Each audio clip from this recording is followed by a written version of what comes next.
Imagine an herb so toxic it could kill you in minutes. And yet, for thousands of years, healers have used it to save lives. Here's why the deadliest medicines may hold the key to some of the most powerful healing secrets. In every tradition, there are plants that heal and plants that harm. Some of nature's most deadly plants are actually some of the oldest and most revered medicines. Sounds like a contradiction, right? Well, it's not. In traditional Chinese medicine, many of these toxic herbs are used in small, controlled doses, and they target the root causes of certain ailments. Herbs like Fuda, aconite, and rhubarb, dahuang, all of which can be fatal if misused, have been carefully calibrated by ancient healers to treat serious conditions. And it's not just ancient mysticism. Modern science is starting to show us how these dangerous substances can work wonders when applied correctly. Let's start with one of the most famous toxic herbs, Fuda or aconite. This herb is so potent that just a tiny amount of its raw root can cause paralysis or instant death. Known as the king of poisons and also the king of medicinals in Chinese medicine, Fuda has been used for over 2,000 years. It's most often used to warm the body, treat extreme cold conditions, and address severe chronic pain, especially in the case of joint pain or even paralysis. But here's the thing, when prepared correctly, boiled in water for hours, processed with other herbs, and administered in microdoses, it's one of the most powerful tonics for boosting what we call yang energy, especially in cases of extreme exhaustion. Fuda is a powerful yang tonic that warms what we call the kidney and heart, and it helps circulate qi in blood. But its therapeutic use is only possible after it's properly detoxified by skilled herbalists. Incorrect use?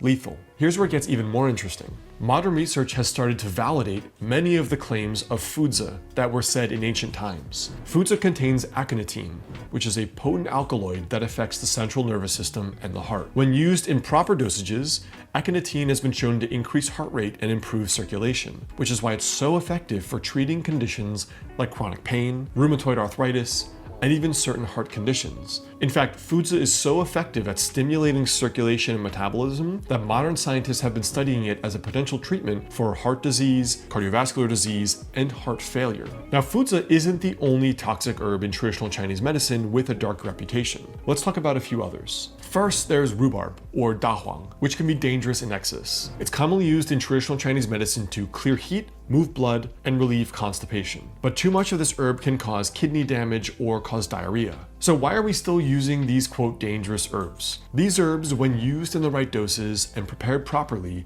interact with the body in highly specific ways. Fuda's Ainotine compounds stimulate the sympathetic nervous system, increasing heart rate and improving your blood flow, which is why it's so effective in chronic pain conditions. Rhubarb's anthraquinones and other compounds stimulate the digestive system and promote detoxification. The key is that these compounds target the deep root causes of diseases that other medicines can't address. Let's not forget that even modern medicine uses highly lethal toxic substances to heal. Take chemotherapy, for example. Chemotherapy drugs are some of the most toxic substances known to man. They can damage healthy cells, suppress the immune system, and cause a long list of side effects that are sometimes worse than the original cancer themselves, including permanent organ damage. Yet, chemotherapy is often a treatment used to combat one of the most dangerous diseases on earth, cancer. So it's a perfect example of how a poison in a carefully controlled dose can be a life-saving treatment. So just like Fuda or rhubarb, dahuang in Chinese medicine, chemotherapy works by targeting those fast-growing cells, such as cancer cells, while compromising the body's natural defenses in the process. It's a fine balance, and like any potent poison, it requires expert hands. Now, before you rush out to try any of these herbs, let me be clear. These are not herbs for self-medication. Even sometimes experienced practitioners can struggle with using them properly.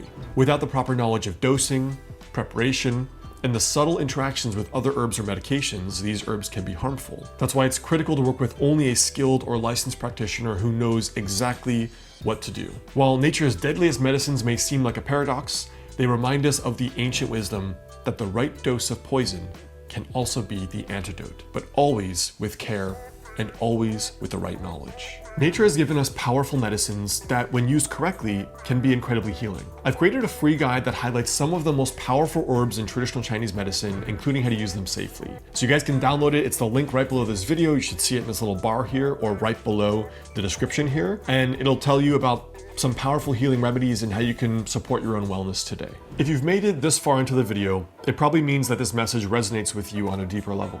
Now, maybe you've tried the supplements, the herbs, the stress hacks, or lifestyle changes, issues and something's still missing. That's where personalized care comes in.